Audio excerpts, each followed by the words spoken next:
I am resident of Collinwood for YouTube, Joel Sage, joined by my buddy Gordon and Patrick McCray. How are you guys?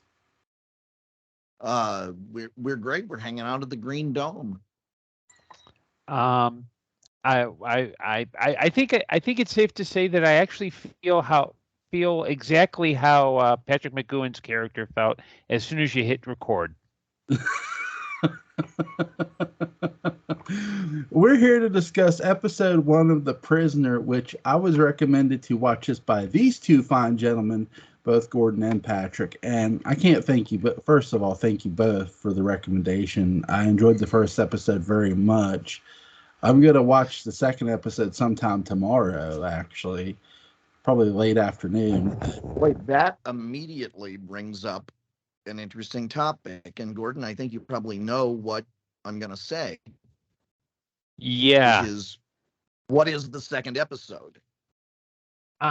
Well, it depends on whether you're doing the American lineup, the British lineup, or the one that Patrick McGowan suggested. I go with the McGowan 7. Right. I do as well. So, Jewel, do you know about the McGowan 7 in your research? Gordon, what is? I was about to say the McGowan 7 is actually this great film where Patrick McGowan gets together with 6 other cowboys, and they go and they fight Eli Wallach. The short form of the story is that when McGowan was trying to get funding for The Prisoner, he had just quit Danger Man. He was like a big star. He was actually considered to play James Bond. He said there are seven episodes that I want to do, and they are. And Patrick will clarify the order because I'm not sure I'm getting them right. It's Arrival, Free Fall, Dance of the Dead, Checkmate. Chimes of Big Ben, Once Upon a Time, and Fallout. Mm-hmm. Is that 7? Yeah, that's 7. That's 7. Yeah, I counted on my fingers, Patrick. So yeah, you're very tiny here, so I can't see the fingers. But yeah, that is what McGowan wanted. And if you watch it in that order, I think it makes a lot of sense. Certain things that seem inconsistent with the series, if really you watch it in almost any other order, really work with that one for specific reasons in the development of number 6's character and his relationship with the village. Yeah, and it also helps that the way that those episodes are plotted, it feels very well laid out, especially since the production. And there's a great documentary that was included with the Blu-ray collection that you can actually watch on YouTube called "Don't Knock Yourself Out," where it covers the entire production. Which, we're all used to Dark Shadows being this efficient machine. The Prisoner was not it. Why not? Why not? Yeah. There were a lot of technical. Part of it was technical issues. In Arrival, the big white ball that chases people. Yeah. They had actually built like a little go-kart cake-looking thing to do that. A blue light on top. Right. And that just the production designer got into it and it filled with gas fumes, and he said, "We can't use this. It's not safe." And so it looked stupid. I think that was the biggest thing, is it just looked dumb. Mm-hmm. And so there was that. There were script issues. McGowan was a control freak. He was he fought with actors. He would not work with actresses. He was kind of an egomaniac. Yeah. I think that's putting it lightly. Yeah. Yeah. I think he was crazy. Legitimately. For those who don't know who Patrick McGowan is, to give people more of to know who he was the guy who played the judge in A Time to Kill, and who played Longshanks in Braveheart. He was also Dr. Sin, alias the Scarecrow, and the Phantom's father in the Phantom. Yes. So and a 4-time Columbo villain. He was a man, if I can say so, who lived a life of danger. What was it to everyone he met? He stayed a stranger. Yeah. He Yeah. had to be careful what he'd say, or he'd give himself away. Odds are he wouldn't live to see tomorrow. Exactly. So this episode, I love how it starts. It starts with music, and when you see the people talking, you don't hear them, which I think is on purpose because again, it's all secretive, if you will.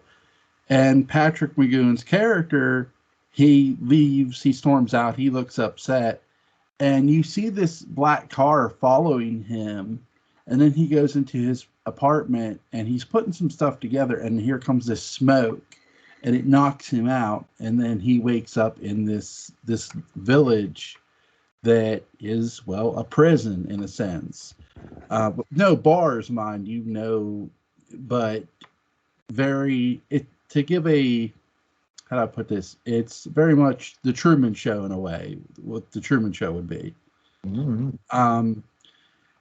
I really enjoyed the first episode. I like how the cast has great chemistry, and this is I gotta admit to you guys this is my third British show that I've ever watched. Okay. Guess the other two. The Forsyth Saga. That's I Claudius. No, what are the other two, Joel? I did briefly watch Doctor Who, but very few episodes. But the one show that I loved watching that was on television, American television, long before the movie came out, was The Avengers. Okay. Funded by the same guy. Yeah. And Jewel, I know this is going to blow your mind. Patrick, you probably already know this, but the same guy who brought us The Avengers and The Prisoner and the Jerry Anderson Show also brought us two items of interest. One is Legend of the Lone Ranger, cool. The Clinton Spilsbury masterpiece. The Yes. other, and Patrick, don't spoil, The Muppet Show. Oh, cool. I was going to say Raise the Titanic with David Selby. Well, I figured that would be your contribution. Okay, well, I just contributed. Okay. But yeah, Lord Lou Grade, sometimes for his production value, is called Lord Low Grade by some. Yeah, Lord Lou Grade did all of that. Sort of the English. Oh God, who's the guy? Dino De Laurentiis. Yes. Mm-hmm. Dino De Laurentiis brought us many great things, including one of my favorite King Kong movies, which is the one with Jeff Bridges in it. Very, very good. I own the Blu-ray, the special edition Blu-ray that's on Shout Factory. You can still get that bad boy, and it is great, loaded with stuff. The sequel was filmed at the same time as Blue Velvet at the same studio. Really? North Carolina, yeah. Cool. Yeah, the casts intermingled. Cool. So, all right, guys. So, talk to me about The Prisoner, Patrick McGowan. Because he's a control freak, and from a behind-the-scenes standpoint, is that the reason this series is so short-lived? No. Well, maybe because he did control sort of how many episodes there were. He had to tack on 10 more episodes, but Patrick McGowan did not have to really do much that Patrick McGowan did not want to do, and he wanted to do one season, and that was it. Was he the biggest television star at that time in London? He was one of the biggest. Mm-hmm. Certainly. He was also, he had a reputation of being one of the best actors in England, which helped. He was a television star. He was actually up for the role of James Bond, which he turned down. Why did he put that down?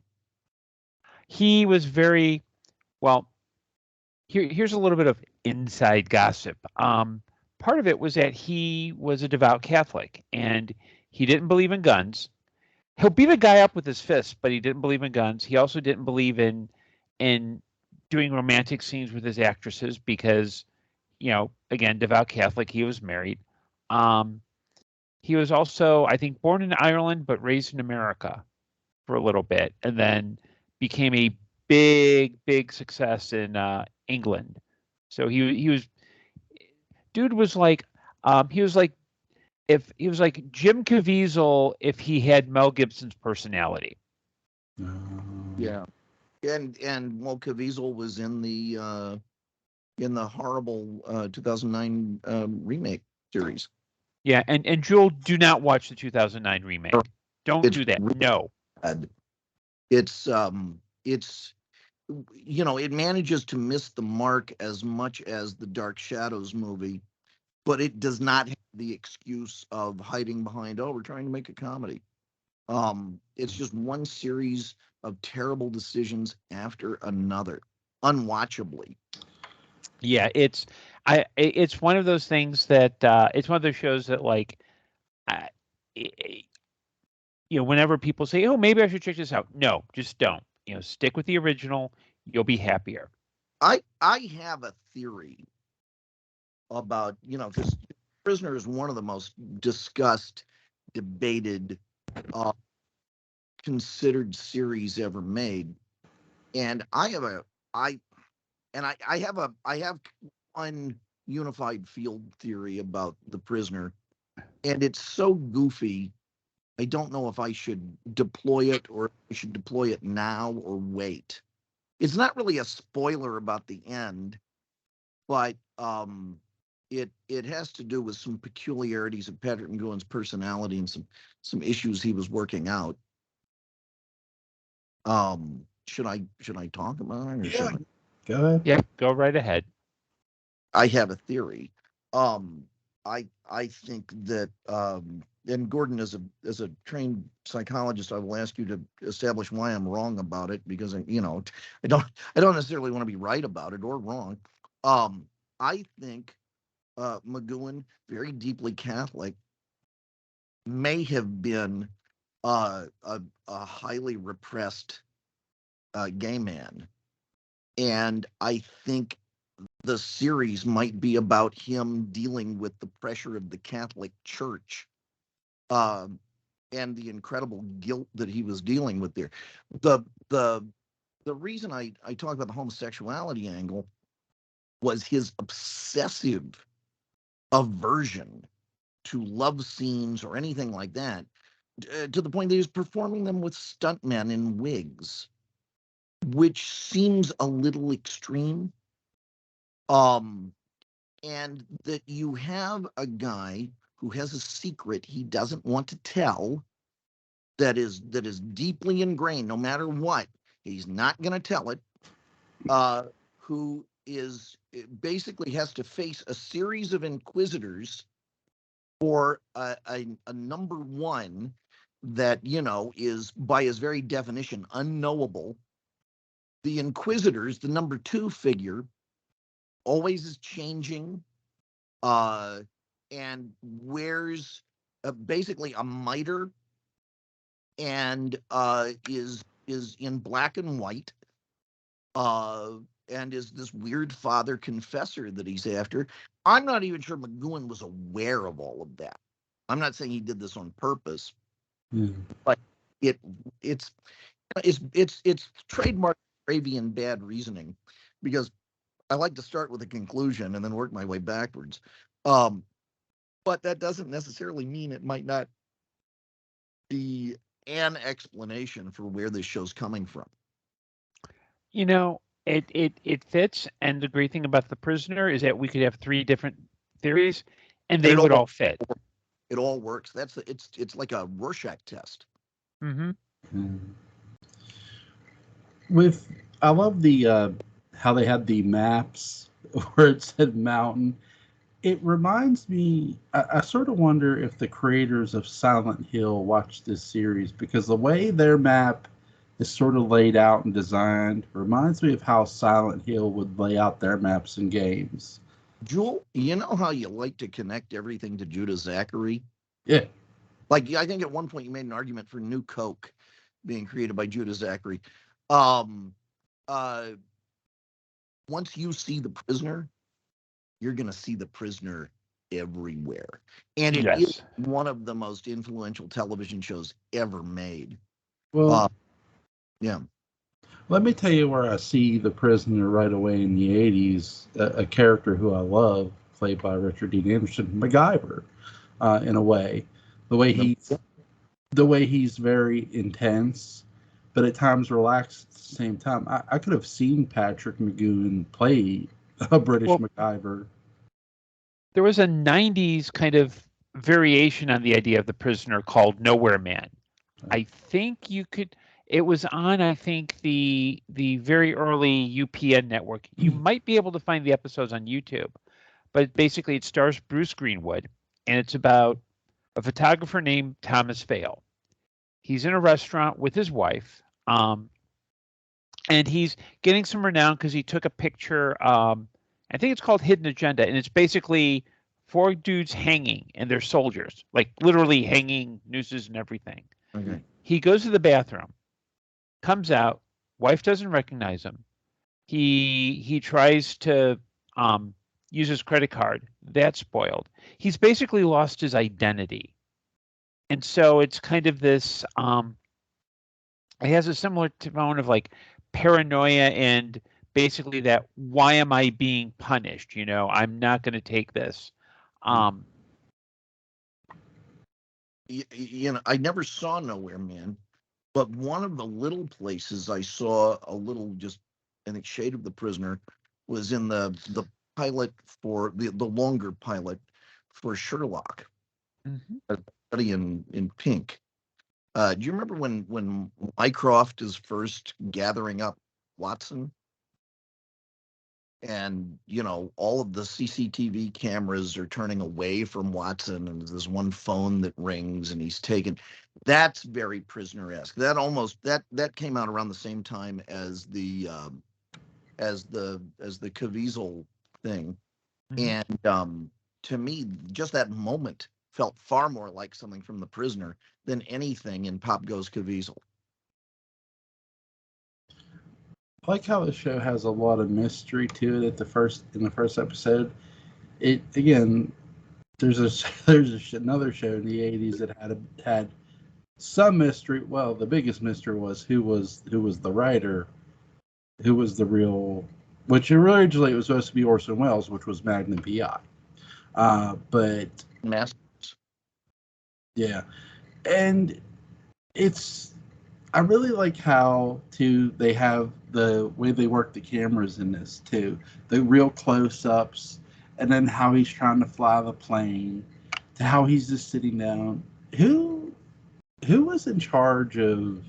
Was he in charge of director of photography too, Patrick McGoohan?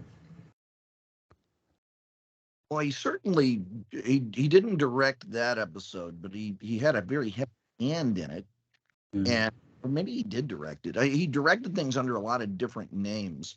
He had a partner for the first half of the production, a guy named George Markstein.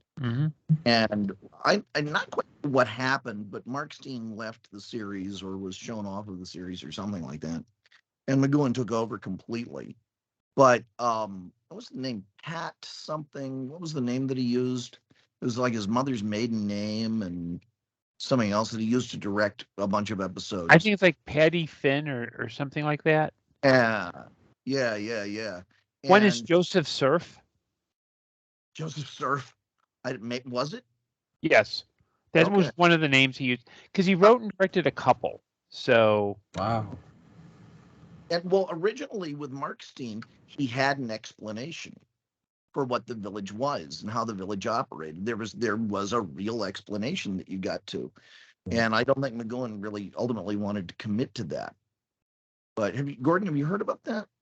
Yeah, there was an actual British prison, like a resort town that England would send its agents when they were done doing spy stuff. They get a little money, they'd kind of hang out, they'd live in quiet. I've also heard stories that McGowan, when his show, which was in England called Secret Agent Man, when he was retiring, someone said to him, "Hey, what happens when secret agents retire?" And he thought, what would happen if secret agents retired? And I think you've got this struggle in the series between, and I can see why Mark Stein eventually left or was pushed out, because I think Mark Stein was thinking more realistic spy thriller, kind of what you would get at the time. And McGowan, I think, just said, I am an artist and I'm going to go purely into metaphor and I want to push that. It's a big drawing, film, especially as it goes on. Right. I'm gonna call out something too. A show that sort of in a big way takes from this is the series Burn Notice that stars Jeffrey Donovan. Mm-hmm. Yeah, that's definitely it. Agent, he's character gets burned. No money, no credit cards, no nothing, and so he just decides to become basically a hero for hire, lack of a better term. And he pals around with Bruce Campbell. So there you go. Absolutely. What's something you guys love from this first episode? I love the camera angles. They're really cool. The writing. Yeah. I mean, just the dialogue for something that is so philosophical and has so much ambiguity, it's nevertheless incredibly funny and on purpose. And yeah, I think that's really one of the saving graces of The Prisoner, is that it managed to have all this action and yet had really almost as much comedy. I mean, mean-spirited comedy, but comedy is anything else. Mm-hmm. Yeah, I think the other thing I liked about this episode is that it lays out everything that you need to know going into the series, but doesn't do the it's what a lot of shows would do back at that time, which is the paragraph of exposition, like, oh hey, I'm at this island village, whatever.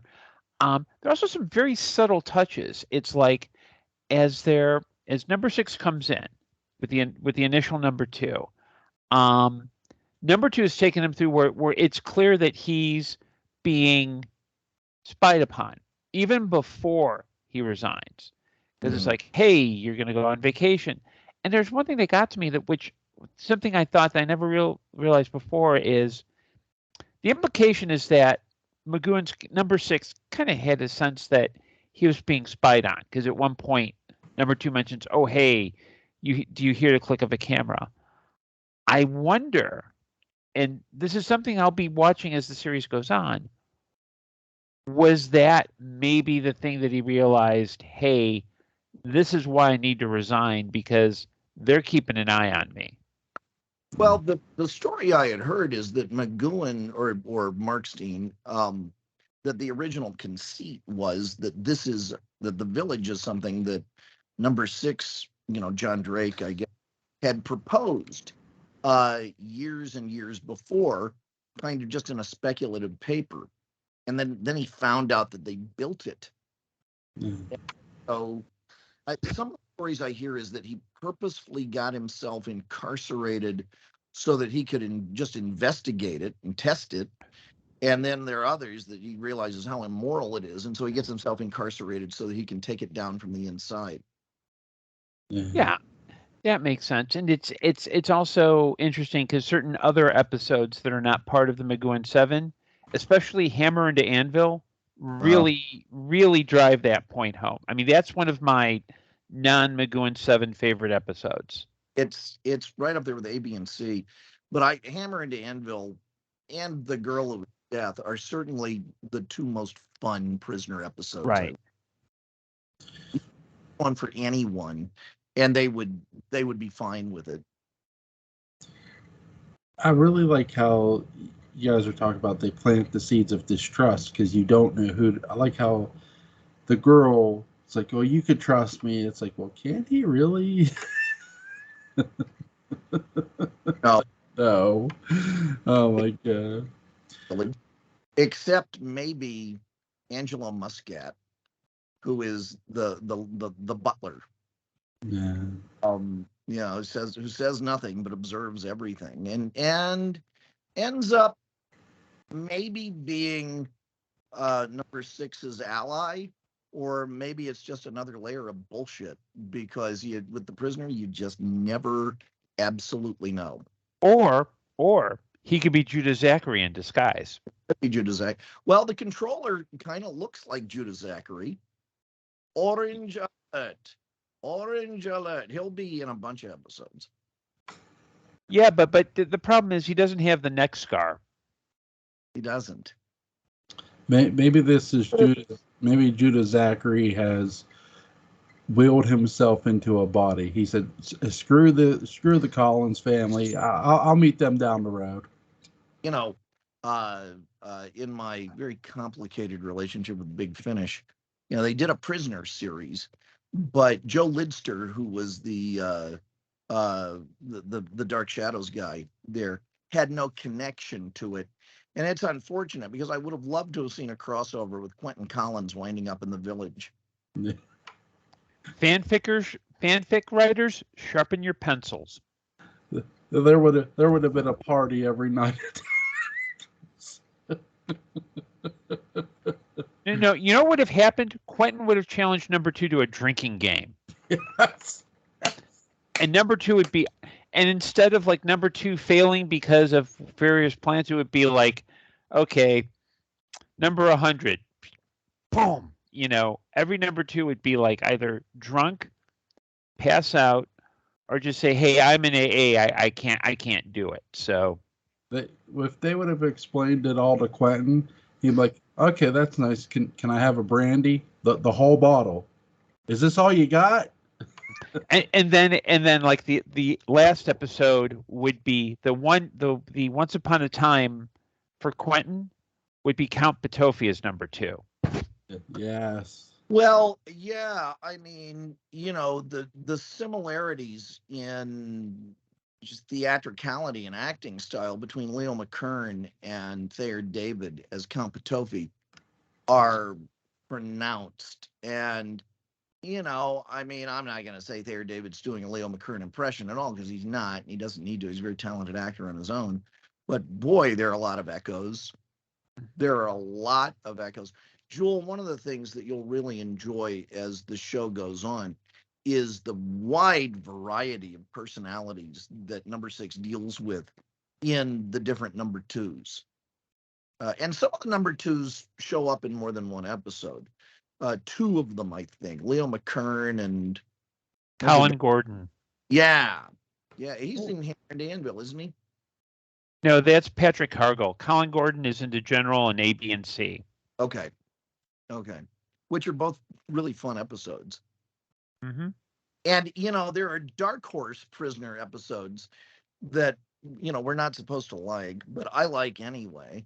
The Dark Horse prisoner episode that I really like doesn't have Patrick McGowan in it really at all. It's Do Not Forsake Me, Oh My Darling, which is kind of a pot boiler, but it's about number 6's love life before he got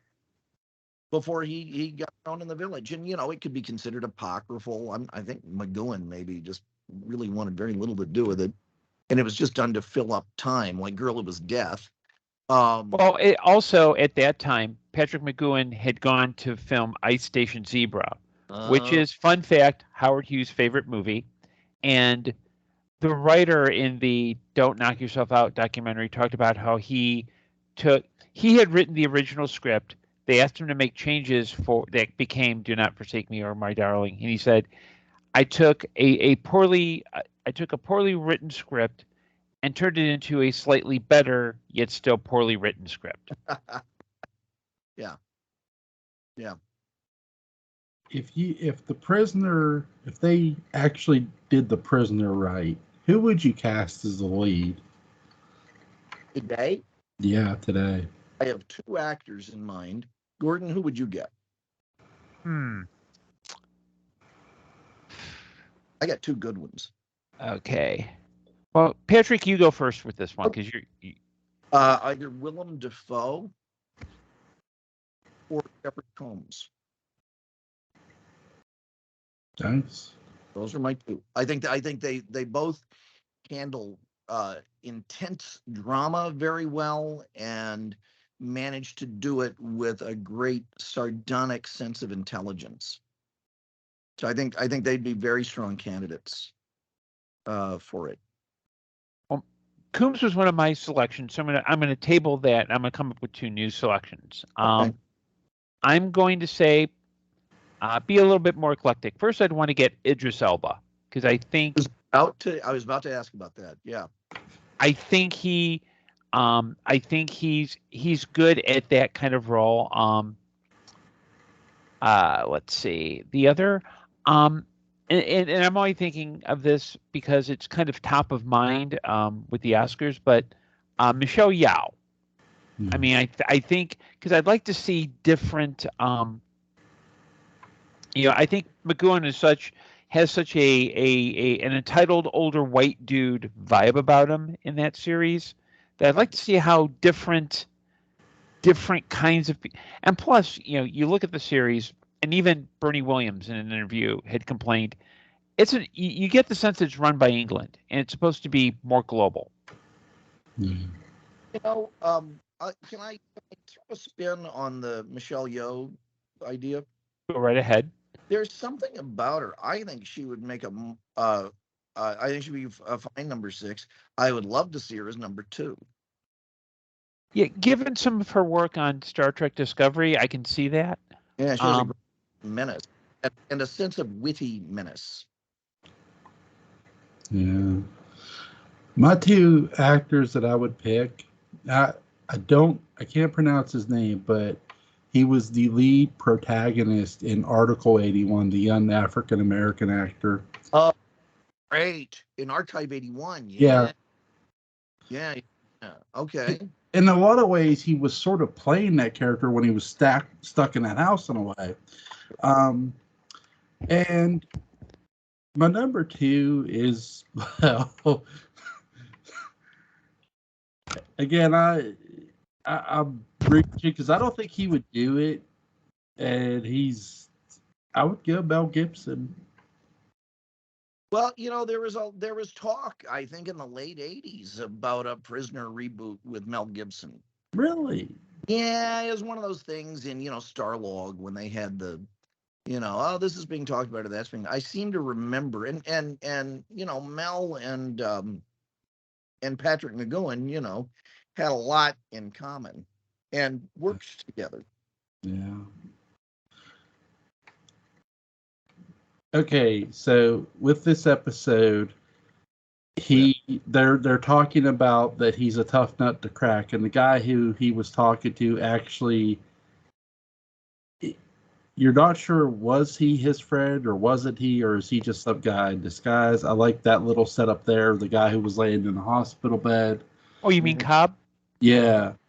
I love that setup. I mean, I was not expecting that, honestly, at the end where he's like, oh, now he's like up and walking all like, because they faked his death. I'm like, wait, what? Well, welcome to The Prisoner. You're going to get a lot of that. It has, and here's where I go into weirder conspiracies. It has a lot of Gilligan's Island in it, in that, constant chances for escape that are not going to go anywhere, and after a while you kind of wait for number 6 to catch on. And in the McGowan 7, if you watch them in that order, he kind of does, very very much so. But yeah, my other Gilligan's Island theory is that it's on an island, or something bordering the ocean, and that Gilligan's Island went off the air, and CBS's replacement for it was The Prisoner. So I think this is what's going on the other side of the island. Not really, but it's funny. Yeah, I think that and to go really deep cut into weird TV, I think that the village was actually set up because that's where the Love Boat always travels to, and because you never see the Love Boat coming back. It's always like, yeah, they do all these little, but like, and Captain Steubing is number one. Just want to put it out there. I just spoiled the entire series for you. Captain Steubing is number one. You don't have to worry. Thank you. Well, he's got Siegfried from Chaos as his doctor, on the ship. You got Bernie Capel, So this all gets, and what would Maxwell Smart have done if he wound up in the village? Yeah, I know. It's pretty profound. With this, I like the fact that when he's running around and I love how they work the camera angles when Patrick McGowan's character is running around and they're playing the intense music and you see the statues move. I really enjoyed the first episode, guys. I thank you. You're in for as it goes on, and the thing to look out for, I think, and I really do. Gordon, this is what I would suggest. I would suggest that he watch the first 4 episodes of the McGowan 7, and then kind of stick a pin in it, and then watch, everything else up to the last 3 episodes of the McGowan 7, because those 3 episodes really hang together, I think, as one story. Yeah, it's an arc. Whereas if you watch it the way that Tubi has it set up, you're like, it doesn't make any sense. But if you watch it like first 4, everything else, last 3, it hangs together much more effectively. And you'll see his relationship not only with the village, but with the idea of escape and the idea of trying to control things. Because number 6 is also a control freak. Change. And just a sneak preview of coming attractions. He, for one thing, I think Checkmate is really the episode where things start to change pretty significantly for him. And symbolically, at one point, he basically dies. He basically gives up his life in Dance of the Dead. But which is all about his childhood. Also, his Peter Pan figure keeps showing up. But in the next episode, the one I would suggest, I think Gordon would suggest also, Free for All. Number 6 is allowed or encouraged to run for office, to run for the position of number 2. And so, as we go into the series, number 6 is thinking, okay, well, I can beat the village at its own game. And Free for All, yeah. How does he become distanced from that? And Free for All is one of my favorite episodes. So that episode, I'll have a lot to say when we podcast on that. A lot to say. I'm eager to hear what you have to say on that. I just thought of 2 other people who could play the lead in a new prisoner. 1, Adrian Paul, and 2, Christopher Lambert. You're going for the Highlander vibe. Yes. Listen, the Highlander series was great. Is Roger Daltrey still alive? Yeah, Roger Daltrey is still alive. Daltrey in his number 2. There you go. See, if we're going to go with 1991 Dark Shadows actors, my suggestion, and he kind of played this already, Michael T. Weiss. Yeah. Yep. The Pretender. Yeah. Pretender Vittles. Great series, by the way. Great series. But, too, the guy they introduced on that series, too, who played Kyle, was Jeffrey Donovan. So oh my god. I really enjoyed this, guys. How much time did Patrick McGowan spend on production? Was it as much as he did acting, or? He basically was a workaholic because he was directing some, writing some, starring in it. I mean, even to the point where he would have fights with directors. He even once nearly choked out a fellow actor. Oh wow!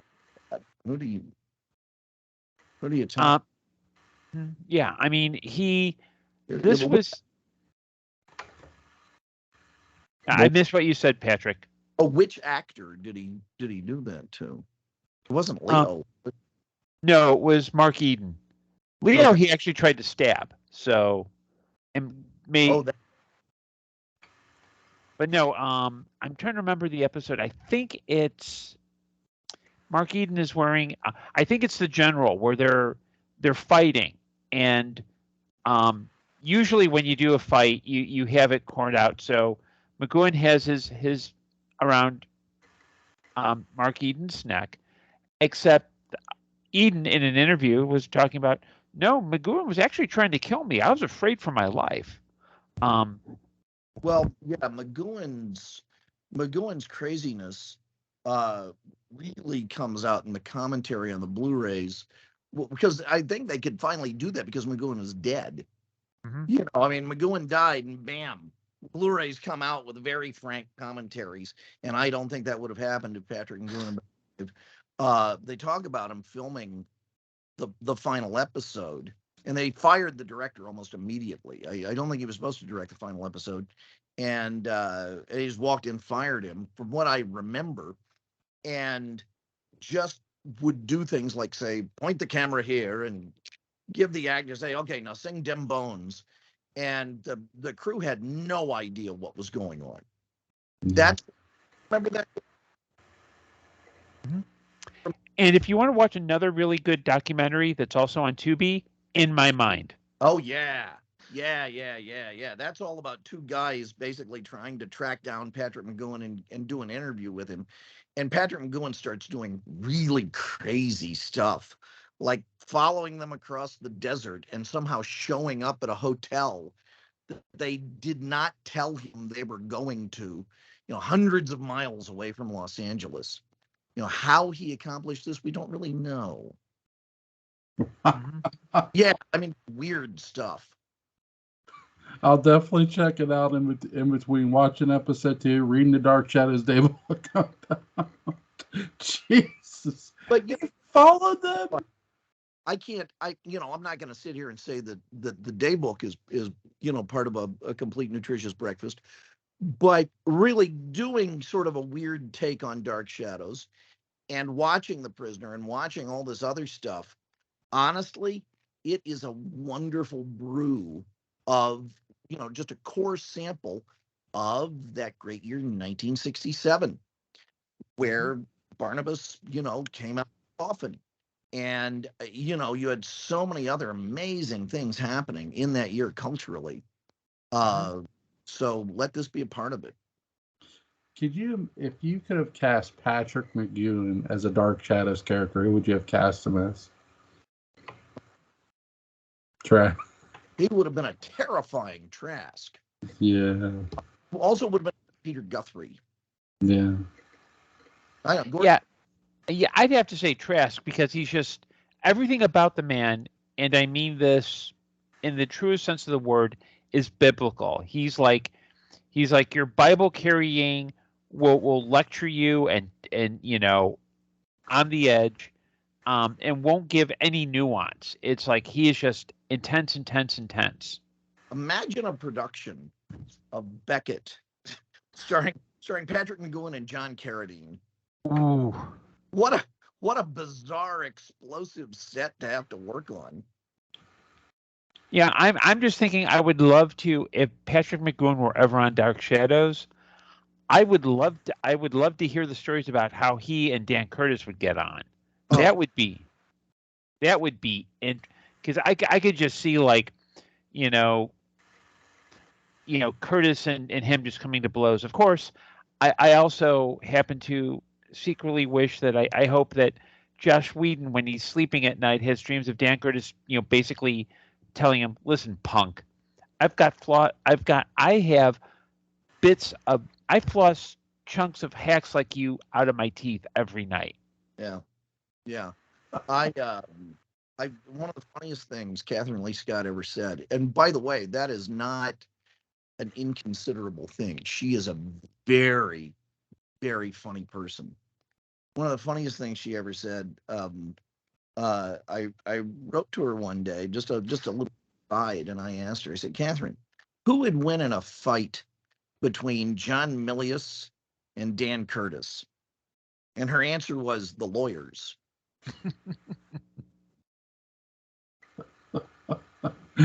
That is good. That is good. You told me that one before. That's still funny. All right, guys. Is there anything you want to add about the prison episode 1 of The Prisoner? No. Although I will say that at some point, if you ever get around to watching Babylon 5, there is a possibility that the prisoner exists in universe in Babylon 5. Yeah. No, seriously. I buy it. Gordon? Let's see. I think The Prisoner is one of those it's one of those must watch shows. It's not a I think the debut episode does a really good job of setting up the premise and kind of the situation. I think it's very well made. And I think it's one of those that even if you just see that, it starts you thinking about some of the more philosophical and ethical considerations. I mean, the fact that it's almost 50 years on and there's still intense discussions about this show, and none of them involve Judah Zachary. And it's almost 50 years on, and it's over 50 years old. What are we saying? It's 1967. That's 50 years. Yeah, that's over 50 years. It's still fresh. Yeah. It just crackles. It's easy to watch. It's the sort of thing that you can put on for modern audiences of teenagers, and they may not get all of the political stuff on a deeply resonant. I mean, they'll understand it, but it might not resonate with them. But as a piece of entertainment, they're absolutely down with it. And I know this because I taught a history of television class last year, and I showed a bunch of Prisoner episodes, and they loved it. Cool. Awesome. Yeah. All right, guys. I'm going to stop recording here in a minute, and then I'm going to talk to you two. For Patrick McCray, for Gordon, guys, it was really, really fun. We'll see you another time. Good night, all.